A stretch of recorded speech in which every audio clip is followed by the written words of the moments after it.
Kita bahas mengenai tetapan kesetimbangan atau konstanta kesetimbangan, ya, disimbolkan dengan huruf K besar.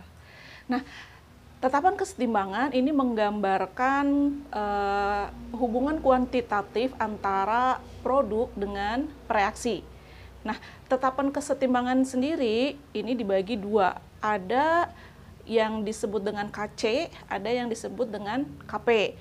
Nah, tetapan kesetimbangan KC ini ditentukan berdasarkan nilai konsentrasi dari setiap zat yang terlibat dalam persamaan reaksi. Nah, sementara KP ini ditentukan berdasarkan nilai tekanan. Nah, dijelaskan ya.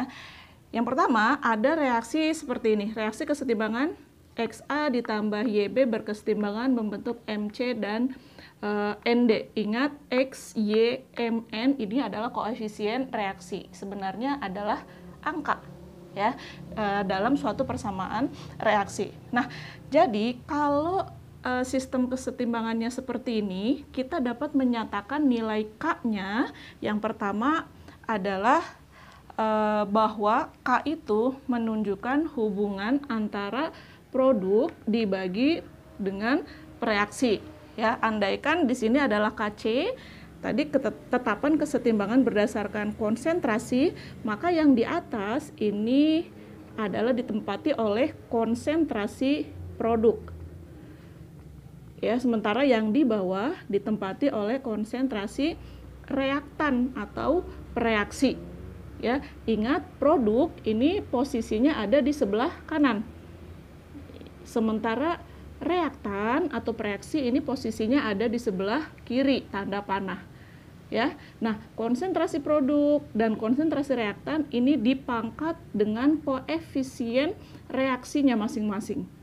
Ya, ini juga sama dipangkat dengan koefisien reaksinya masing-masing.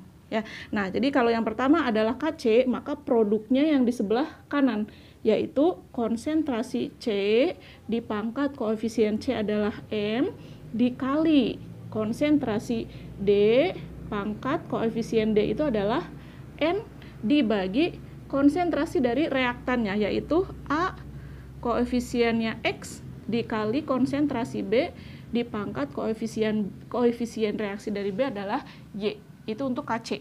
Nah, untuk KP tadi berdasarkan pressure atau tekanan. Jadi kurung sikunya diganti dengan kurung biasa saja. Ya, karena ingat kurung siku ini khusus untuk konsentrasi. Jadi KP-nya sama, ya, produk dibagi reaktan tapi untuk tekanan.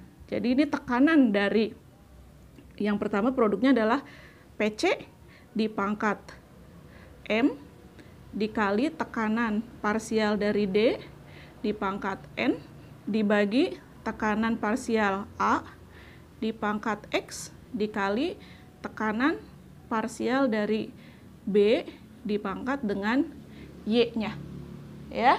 Nah, yang perlu diingat adalah bahwa yang dimasukkan ke dalam perhitungan ini hanya senyawa-senyawa yang mempunyai fasa atau wujud aki yaitu larutan dan G yaitu gas. Kenapa? Karena kedua wujud ini yang akan mengalami perubahan pada saat sistem dilakukan aksi. Sementara wujud yang lain yaitu solid dan liquid ini tidak akan dipengaruhi konsentrasinya atau jumlahnya dalam suatu sistem kesetimbangan. Ya, nah contohnya adalah seperti ini. Jadi ada 3 soal nih yang ditanya adalah tentukan rumus KC-nya. Ya, nanti untuk rumus KP tinggal menyesuaikan saja, tapi secara prinsip sama ya. Nah, yang pertama kalau konsentrasinya seperti ini, apa yang harus diperhatikan? Yang pertama adalah wujudnya. Ingat yang akan dimasukkan ke rumus adalah wujud aki dan gas. Jadi senyawa-senyawa yang wujudnya selain aki dan gas, supaya nanti tidak salah, dicoret saja langsung dari persamaan reaksinya. Nah, yang pertama untuk nomor 1 ini wujudnya semuanya adalah gas. Ya, berarti semuanya kita masukkan ke dalam persamaan KC-nya. Ya, ingat kanan dibagi kiri, ya dipangkat koefisiennya masing-masing. Jadi yang sebelah kanan NO dipangkat koefisien NO adalah 2, kemudian dikali konsentrasi O2 koefisiennya 1 ya. Kalau pangkat 1 tidak usah ditulis, dibagi yang di sebelah kiri adalah NO2 pangkatnya adalah 2. Nah, ini nilai Kc-nya. Kemudian untuk soal yang kedua. Ini yang ditanya adalah masih sama ya, Kc-nya berapa, tapi di sini ada wujud selain aki dan gas. Ingat yang dimasukkan tadi aki dan gas. Ini ada solid, berarti yang ini dicoret. Ini juga solid, ini berarti dicoret ya. Jadi yang tersisa adalah CO2. Nah, jadi rumus Kc-nya adalah konsentrasi CO2 saja. Ya, ini koefisiennya 1. Nah, kemudian yang terakhir, ini wujudnya gas, yang ini solid, yang ini liquid.